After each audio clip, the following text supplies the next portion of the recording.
Hjarnar, svekkjandi tap. Hvað vantaði upp á hjá liðin ykkar á lokakaflanum í leiknum? Byrjunin hefur verið mjög þung og þeir eru mikla áræðanir við og áttu í raun og bara sigur algjörlega skilið þetta. Já, þið farið skyndilega að hitta rosa vel úr þristunum í lok leiksins og eru byrjar að koma aftur og svona... Já, upp að fjórða. Við skorum alla körfur heldur síðustu finninni. Já, ég myndi fjórða alveg rétt hjá þér. En það virtist eitthvað verið aðeins erfiðara fyrir ykkur að hitta nær körfunni.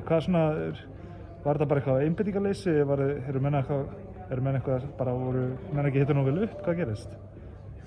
Er þetta góða vörnin í VR eða? Ég spilaði góða vörn í dag, bara eins og þau gera mjög oft og sérstaklega í Seljaskóla.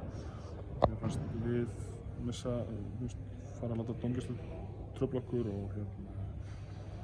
og þeir gerðu vel varnarlega og við gerðum mjög illa í að reyna að finna staðinn að sækja á það. Við sóttum svona á þá styrkleika en ekki þeirra veikleika, það er ekki gott til árangurs.